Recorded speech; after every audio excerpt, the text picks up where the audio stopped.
Assalamualaikum warahmatullahi wabarakatuh. Perkenalkan, nama saya Bagas Nurmansyah. Saya Ahmad Yusrasani. Di sini kami dari SMK Negeri 1 Legok. Pada video kali ini kita akan membahas mengenai materi DHCP. Yang pertama, untuk materi yang kita bahas antara lain yang pertama ada introduction DHCP, kemudian ada DHCP client, DHCP server, dan setup DHCP menggunakan manual dan juga wizard, dan juga network classes, option, vendor classes, dan alters. Nah, langsung saja kita masuk ke introduction DHCP. DHCP atau biasa disebut dengan Dynamic Host Configuration Protocol adalah sebuah protokol yang digunakan untuk mengalokasikan alamat IP address pada setiap perangkat yang terhubung dengan jaringan secara otomatis. Selain itu, DHCP juga memastikan bahwa setiap perangkat yang terhubung memiliki alamat IP address unik untuk memastikan tidak ada konflik IP pada jaringan tersebut. Contohnya seperti topologi di bawah ini, yang dimana terdapat server DHCP dan juga terdapat klien-klien host yang mendapatkan alokasi IP yang sama pada sisi server DHCP. Selanjutnya ada keuntungan, kekurangan, dan juga syarat-syarat menggunakan DHCP. Untuk keuntungan DHCP, yang pertama ada automatisasi, yang dimana di sisi server hanya melakukan konfigurasi DHCP server, kemudian pada sisi server akan mendapatkan pada sisi klien akan mendapatkan alamat IP yang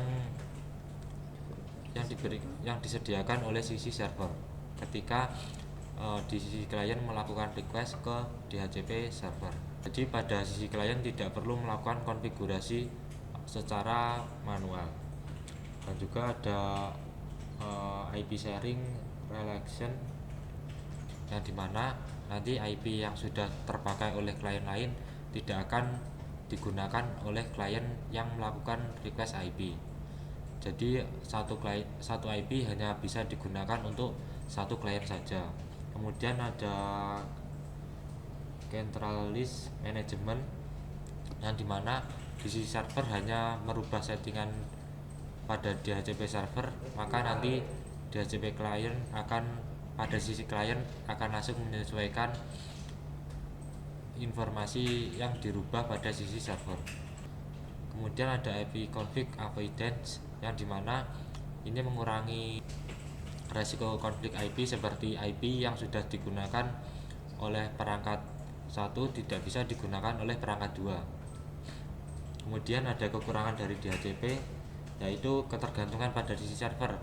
Jadi ketika ada pada sisi server melakukan perubahan, maka nanti pada sisi klien secara otomatis akan menyesuaikan perubahan yang dilakukan oleh DHCP server. Dan juga ketika server down, maka seluruh klien yang terhubung dengan DHCP server tidak akan bisa mendapatkan alokasi IP. Dan juga DHCP ini tidak terenkripsi karena hanya memberikan konfigurasi berupa IP address dan lain-lain sebagainya. Dan juga pengelolaan lashes yang kurang efisien karena manajemennya dilakukan per user client atau per alamat IP. Dan juga potensi konflik IP jika ada penyedia DHCP server ganda atau penyedia DHCP server 2 lebih dari 1. Kemudian ada syarat-syarat DHCP. Untuk yang pertama ada interface. Jadi DHCP ini mendukung interface antara lain ada Ethernet, VoIP, dan juga bridge, kemudian WLAN, dan juga mendukung untuk interface VLAN. Kemudian syarat yang kedua, harus mengkonfigurasi IP address pada interface yang akan dilakukan DHCP.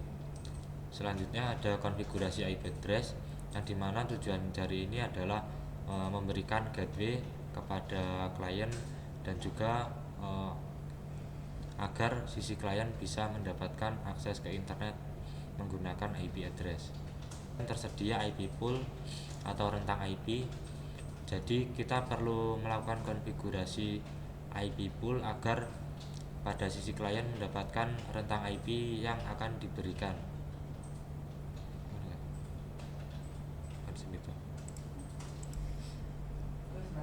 Kemudian tersedia IP pool, yang dimana tujuan dari konfigurasi IP pool di sini adalah untuk memberikan rank IP yang bisa didapatkan oleh sisi klien. Terus selain itu juga DHCP juga bisa dikombinasi dengan beberapa service, diantaranya ada DNS,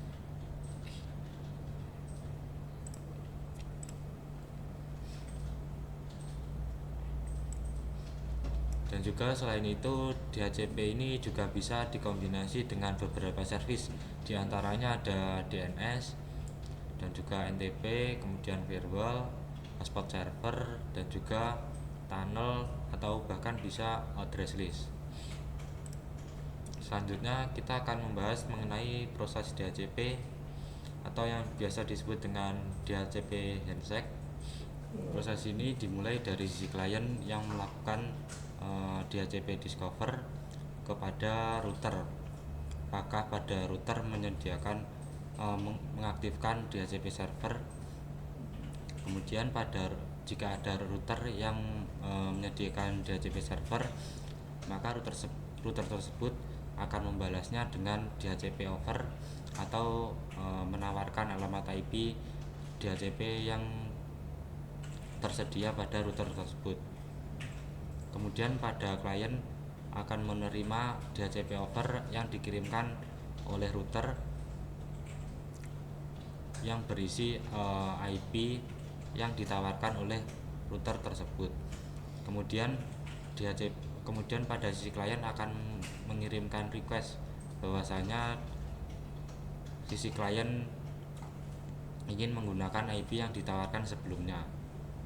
Kemudian jika requestannya sudah terkirimkan ke server dan pada sisi server menerima request dari klien, maka sisi server akan mengirimkan DHCP ACK atau sebagai konfirmasi bahwasanya kamu bisa menggunakan alamat IP yang belum digunakan oleh klien sebelumnya, klien-klien yang lain.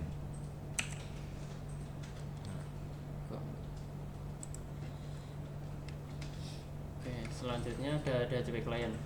Nah, DHCP client di sini adalah salah satu konfigurasi yang ada pada sebuah protokol DHCP, yang dimana fungsi dari DHCP client di sini adalah melakukan permintaan alamat IP dan informasi yang terkait yang disediakan oleh DHCP server. Jadi perangkat seperti komputer, laptop, HP ataupun perangkat yang mendukung DHCP client akan melakukan permintaan ke router sebagai DHCP server. Nah, permintaan di sini meliputi alamat IP address, netmask, gateway, default route, IP DNS, IP NTP, dan lainnya.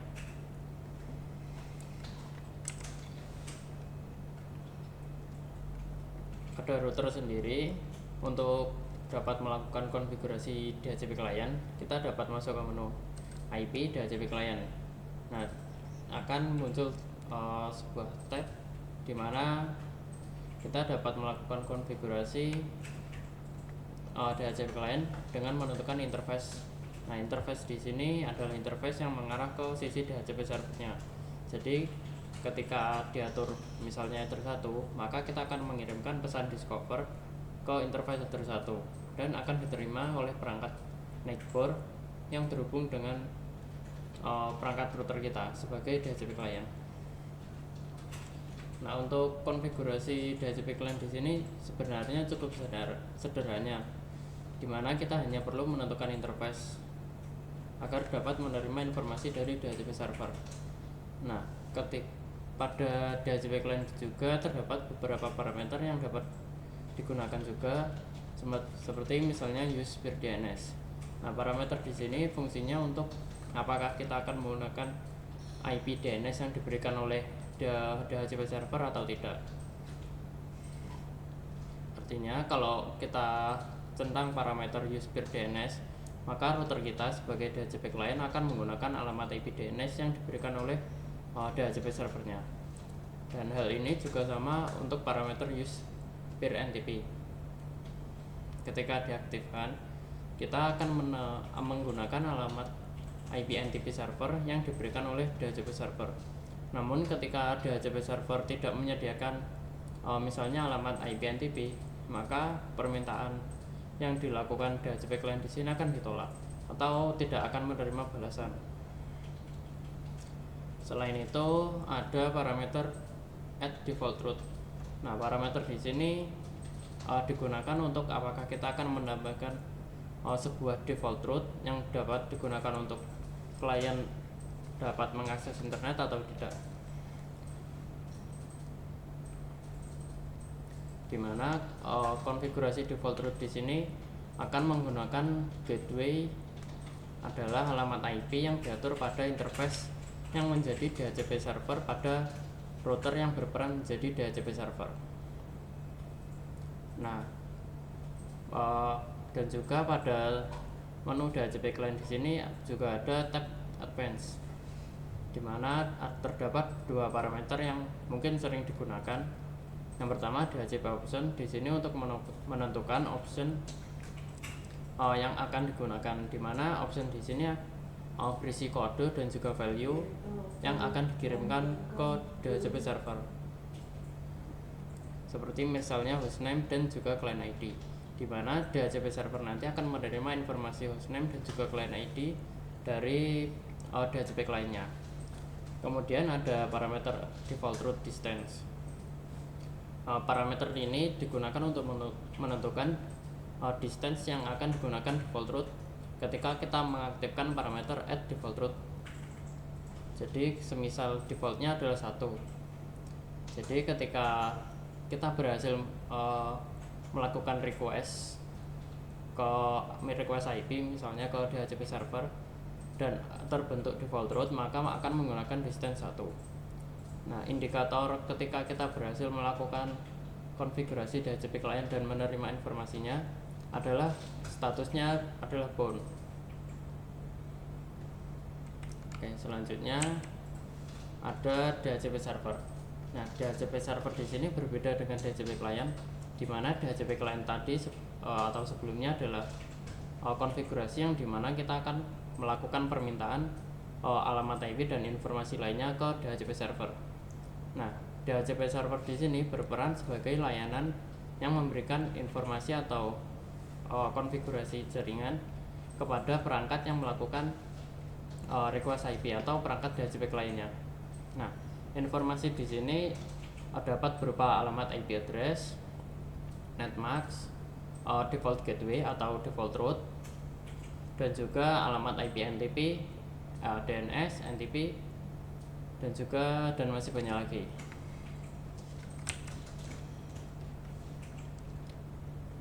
Pada router OS, pada router MikroTik sendiri juga sudah mendukung konfigurasi DHCP server selain DHCP client. Nah, untuk konfigurasinya kita dapat masuk ke menu IP DHCP server.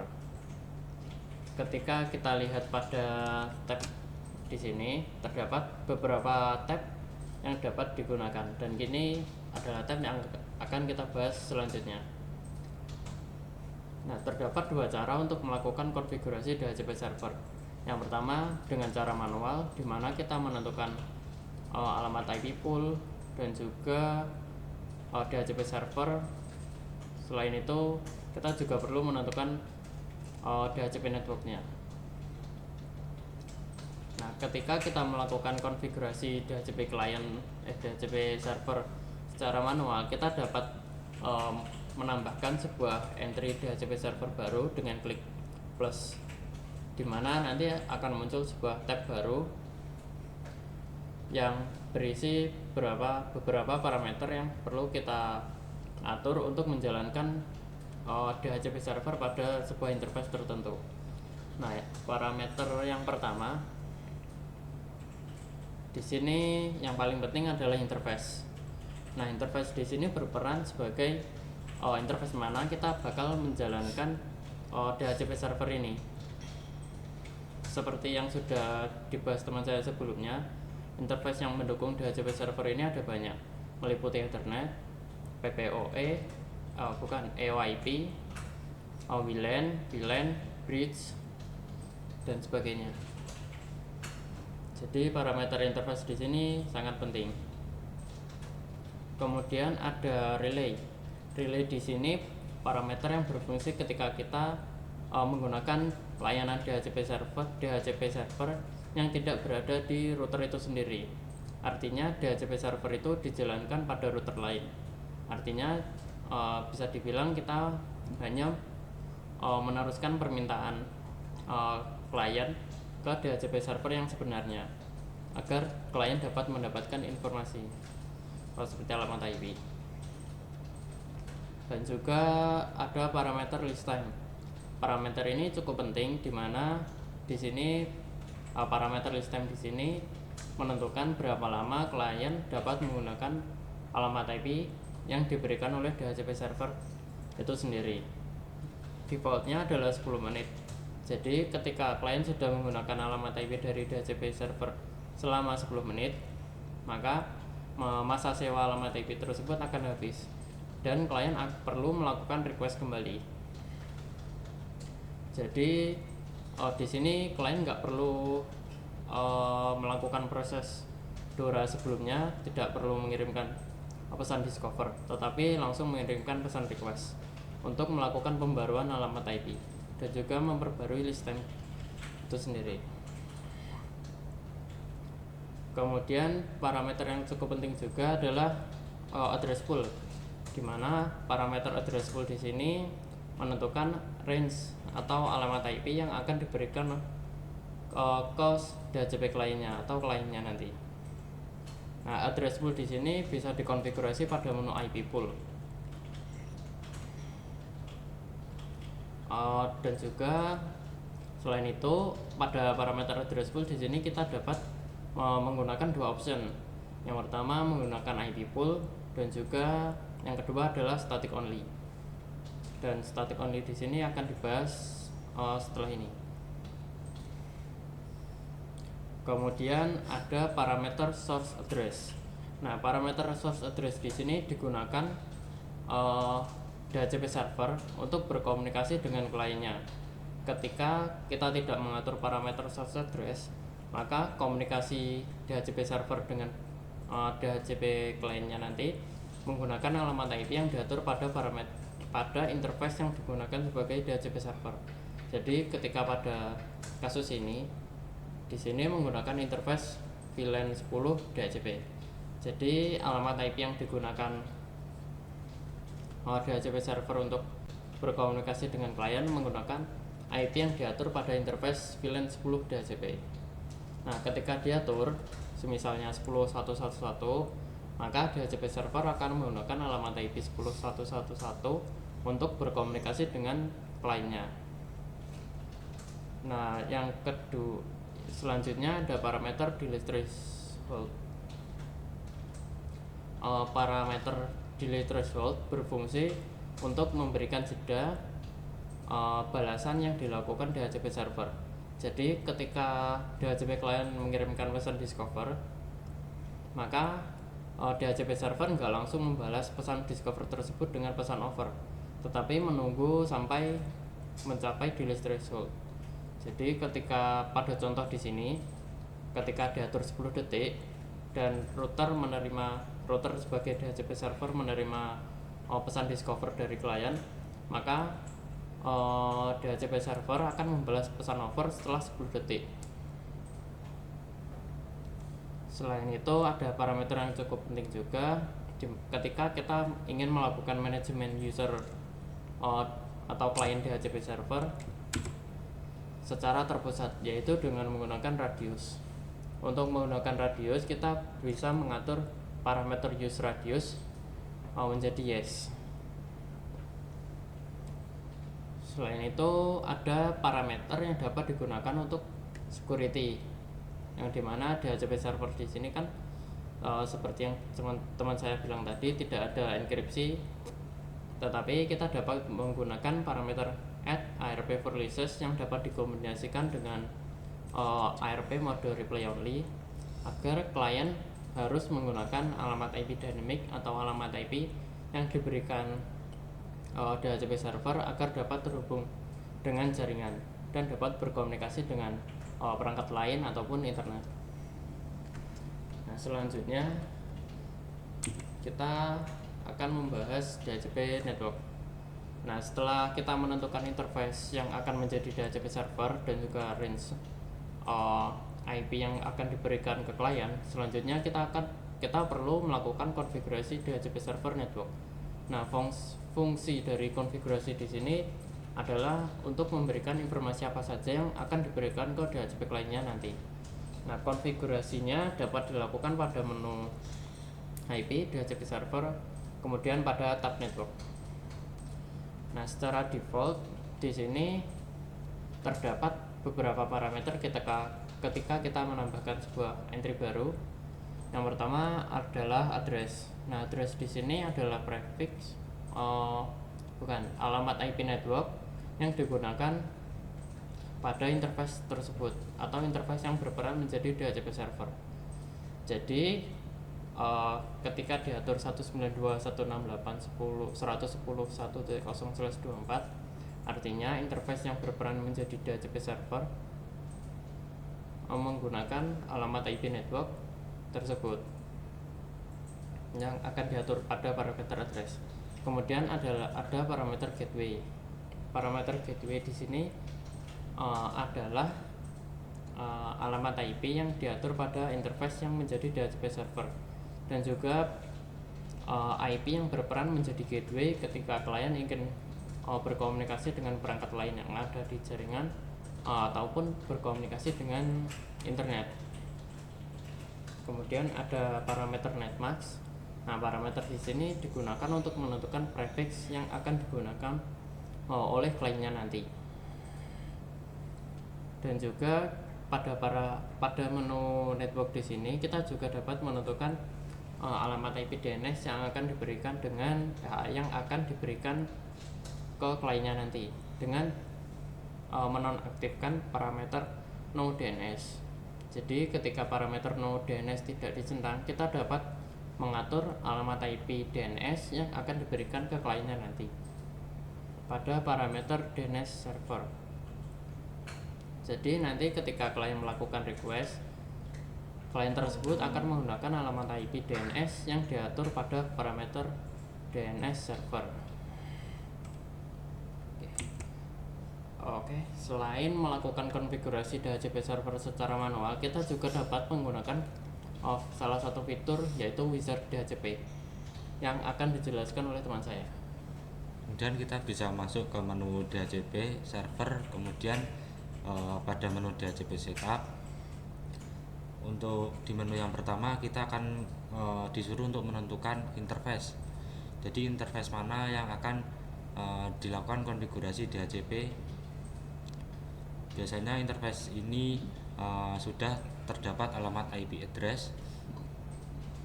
Kemudian kita masuk ke yang nomor 3. Jadi ada DHCP address space yang dimana ini adalah IP address yang berada dalam network IP address yang berada di interface tersebut. Kemudian lanjut ke nomor 4 yang dimana ada gateway for DHCP network, yang dimana gateway di sini bertujuan untuk komunikasi antar klien ataupun bahkan dari sisi klien melakukan komunikasi dengan internet. Kemudian yang nomor 5 ada address to give out, yang dimana ini adalah rentang IP yang bisa digunakan oleh sisi server. Contohnya di sini dari IP 172.16.1.2 sampai 172.16.1.254. Jadi ketika ada beberapa klien yang melakukan request, nanti akan mendapatkan rank IP yang telah ditentukan pada parameter ini. Nah, pada DHCP server license ini kita akan mengetahui atau menyimpan informasi yang berhasil informasi-informasi tentang perangkat mana saja yang sudah berhasil mendapatkan alamat IP. Contohnya di sini seperti MAC address. MAC address di sini sudah MAC address dari klien ini sudah mendapatkan alamat IP 110.20 dan juga seterusnya. Dan di DHCP server license ini kita bisa memanajemennya menggunakan static ataupun bahkan bisa menggunakan MAC static. Jika kita menggunakan static, maka kita harus mengetahui informasi-informasi dari perangkat tersebut. Terus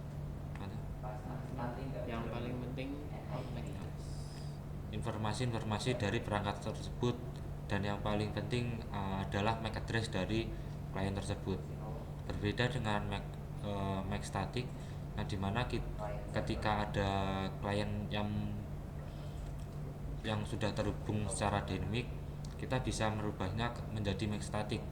Jadi kita tidak perlu mencari informasi dari perangkat-perangkat tersebut, dari klien tersebut.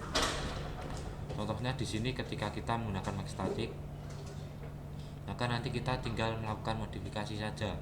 Contohnya seperti alamat IP address yang ingin diberikan kepada klien tersebut. Biasanya MAC static ini digunakan untuk memberikan IP tetap kepada klien tersebut. Seperti contohnya perangkat yang harus menggunakan alamat IP tetap, tidak berganti-ganti meskipun disconnect. Kemudian ada parameter server, yang dimana semisal kita pada sebuah router memiliki beberapa DHCP server dan kita ingin melakukan manajemen klien pada DHCP server yang kedua. Contohnya di sini kita menggunakan DHCP server yang kedua. Jadi kita tentukan DHCP server mana yang akan digunakan untuk klien tersebut. Kemudian ada list time yang juga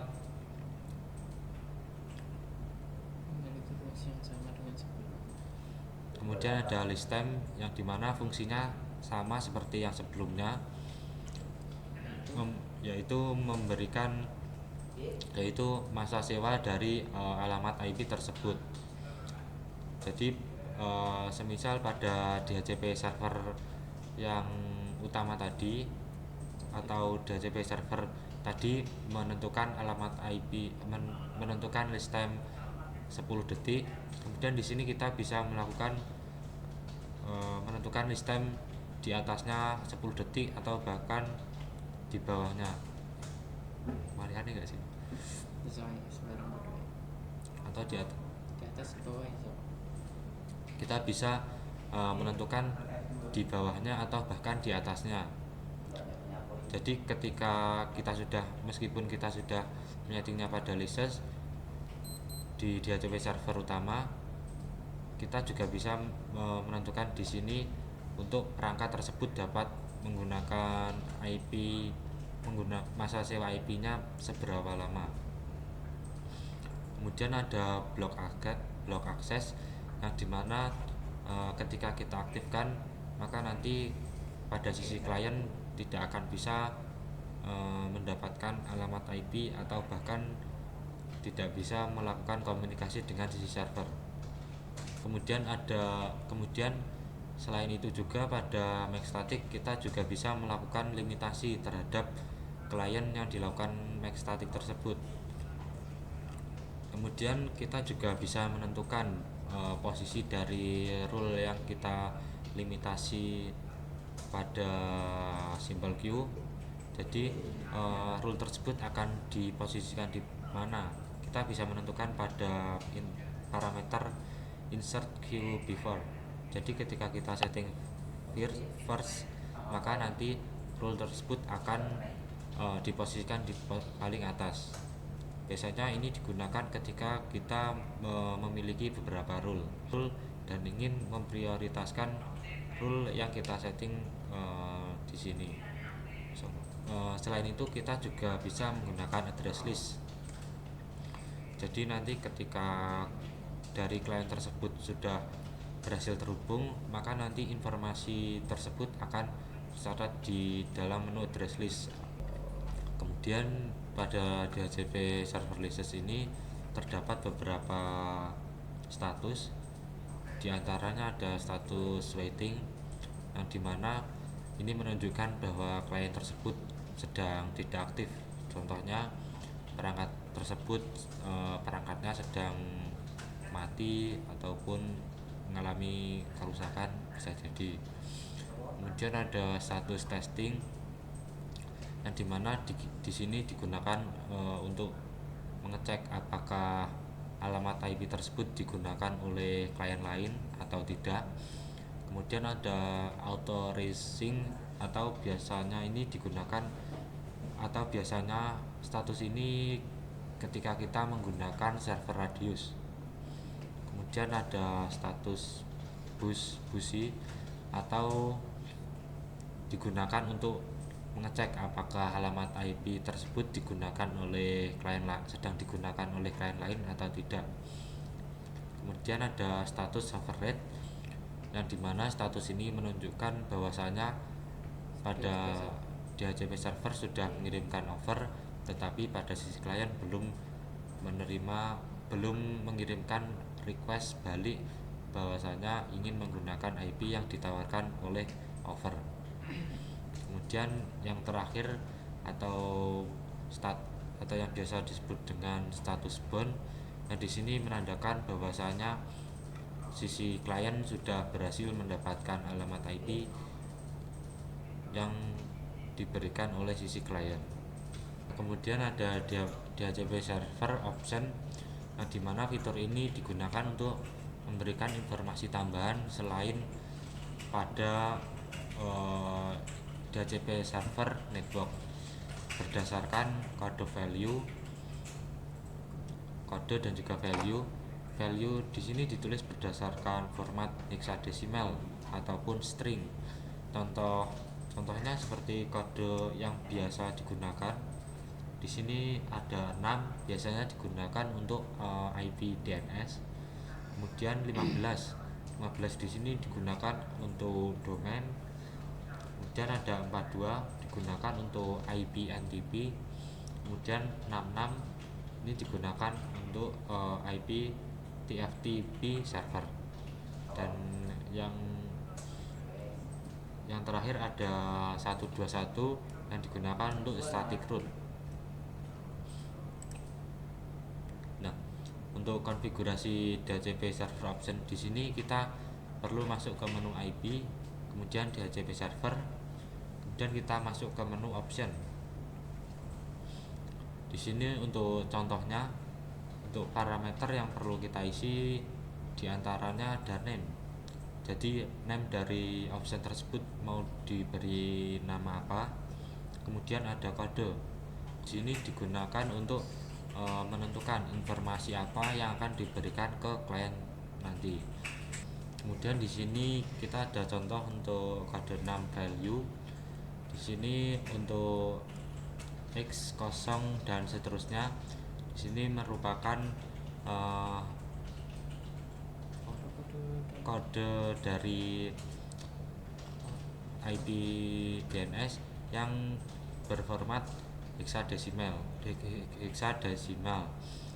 Apabila kita baca menggunakan string, maka formatnya akan seperti ini. Jadi ini IP DNS-nya ketika kita baca menggunakan string.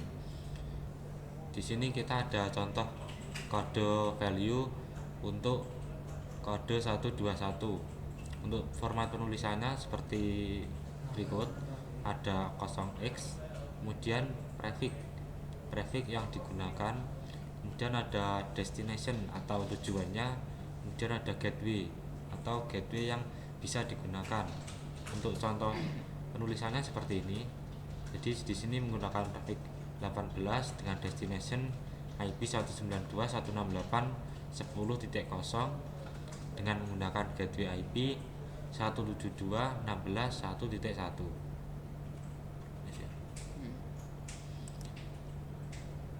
Nah, selanjutnya ada DHCP server option set, yang dimana di sini digunakan untuk mengelompokkan DHCP option yang sudah kita buat sebelumnya.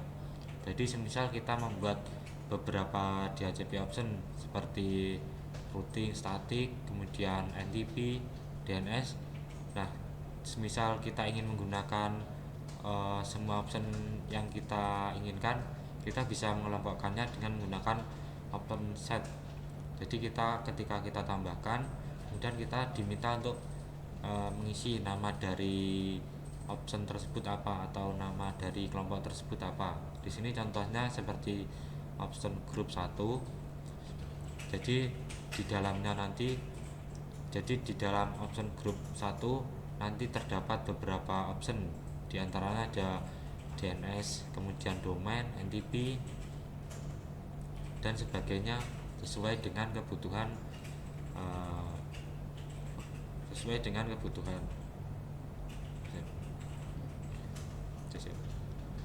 Jadi tujuan dari open set ini mengelompokkan beberapa option menjadi sebuah grup ketika ingin menggunakan beberapa option sekaligus.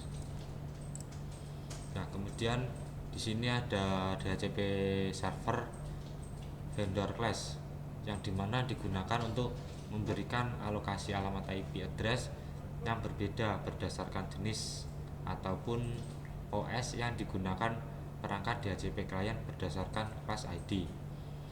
Contohnya seperti gambar berikut, yang dimana dari pool Android melakukan discover kepada si server, yang dimana pesan tersebut nanti berisi class ID atau dari perangkat tersebut menggunakan sistem operasi mana. Contohnya di sini Android, kemudian di sini ada juga printer, server, kemudian laptop. Jadi nanti semisal kita menggunakan laptop, jadi jenis dari OS yang digunakan oleh laptop tersebut apa. Di sini kita juga ada contoh beberapa vendor dengan class ID-nya. Di sini ada Windows Client. Untuk Windows Client di sini menggunakan class ID MSFT 5.0, dan juga Linux Client di sini menggunakan DHCP CD min 6.0.5 atau Linux DHCP. Kemudian ada vendor dari Apple ataupun Mac iOS. Di sini untuk class ID-nya bernama Apple. Kemudian ada Android device. Untuk class ID-nya di sini berupa Android, kemudian device, kemudian min DHCP min 8.1.0. Ini tergantung dari perangkat Android yang digunakan. Nah, kemudian di sini untuk konfigurasi dari DHCP server vendor class, kita masuk yang pertama. Jika kita menggunakan MikroTik, jika kita menggunakan Micbox, kita bisa masuk ke menu IP DHCP server, kemudian pada menu vendor class. Kemudian kita tambahkan, nanti di sini kita diminta untuk memberikan nama dari rule yang kita buat. Kemudian ada server. Jadi tujuan dari server di sini adalah DHCP server mana yang akan digunakan untuk vendor class tersebut. Kemudian ada address pool. Jadi address pool di sini memberikan alokasi IP yang akan digunakan oleh perangkat tersebut. Di sini ada FID. FID di sini diisi dengan Nah, kemudian ada VID. VID di sini diisi dengan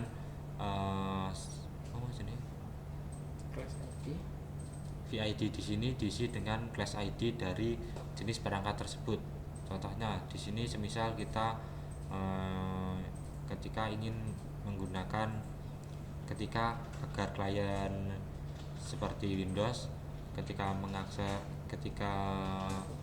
melakukan request IP ke DHCP server, maka nanti akan dikelompokkan sesuai jenis perangkatnya. Contohnya misal di sini kita FID-nya kita isi dengan MSFT 5.0 yang dimana class ID dari perangkat Windows.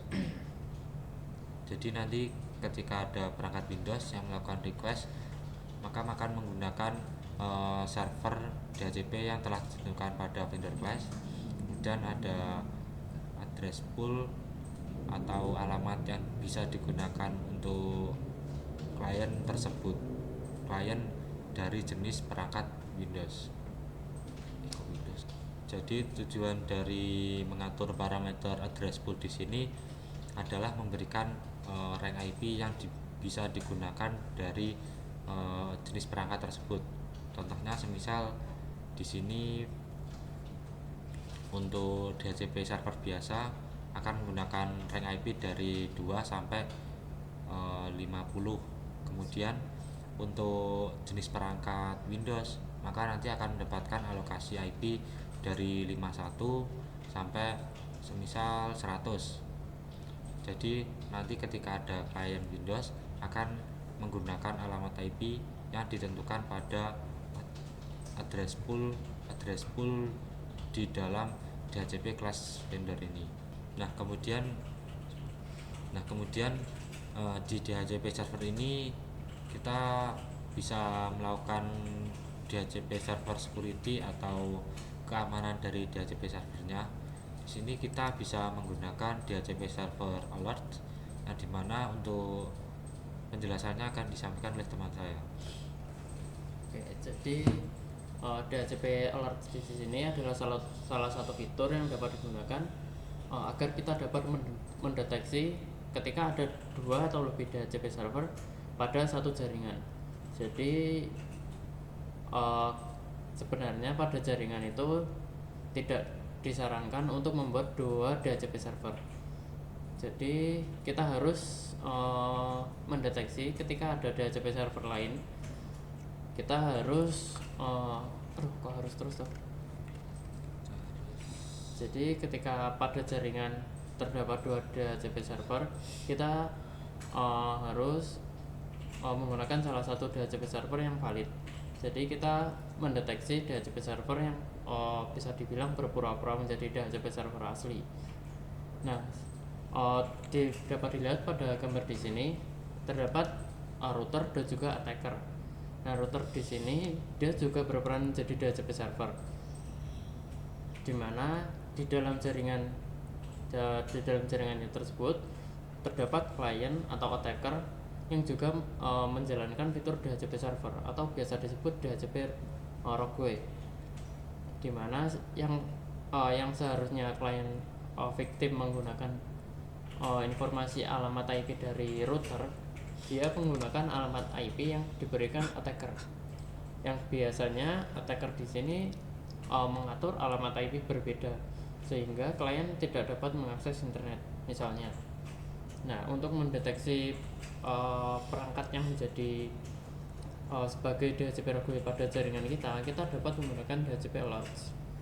Nah, untuk konfigurasinya kita dapat melakukannya pada menu IP DHCP server pada tab alerts. Ketika kita menambahkan sebuah entry baru untuk DHCP alerts, kita perlu menentukan beberapa parameter seperti misalnya interface. Nah, interface di sini digunakan untuk menentukan DHCP server mana yang terhubung dengan jaringan kita atau interface mana kita mengaktifkan DHCP server. Kemudian juga ada valid server. Di sini adalah MAC address dari interface yang menjadi DHCP server. Jadi kita perlu mengetahui MAC address pada interface yang kita jadikan DHCP server untuk menentukan yang sebenarnya jadi DHCP server itu adalah dia. Kemudian juga ada parameter alert timeout. Nah, di sini digunakan untuk menentukan interval DHCP server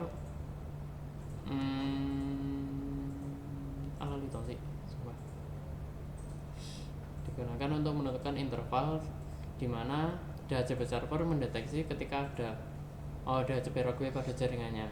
Jadi DHCP server tidak melakukan pendeteksian secara real time, melainkan berdasarkan timeout. Nah, ketika pada jaringan terdeteksi sebuah DHCP roadway, maka MAC address yang menjadi DHCP roadway tersebut akan tercatat pada unknown server. Dan ketika sudah tercatat, kita juga dapat menjalankan sebuah script yang diatur pada parameter onAlert. Misalnya kita mematikan layanan internet, atau biasanya kita mengaktifkan parameter autoritatif pada DHCP server yang valid. Nah, atau kita juga dapat mengkombinasikan dengan tools yang lain seperti email. Jadi ketika ada terdeteksi sebuah DHCP roadway pada jaringan, maka akan mengirimkan sebuah email ke kita untuk agar kita mengetahui ketika pada jaringan kita itu terdapat sebuah DHCP roadway. Tetapi DHCP alert di sini memiliki kekurangan, di mana dia tidak dapat mematikan atau menonaktifkan fitur DHCP server pada DHCP roadway. Jadi DHCP alert di sini hanya mendeteksi ketika ada DHCP roadway baru atau ada DHCP pada jaringan. Oke, mungkin cukup sekian ke presentasi kami kali ini. Ada kurang lebihnya mohon maaf. Wassalamualaikum warahmatullahi wabarakatuh.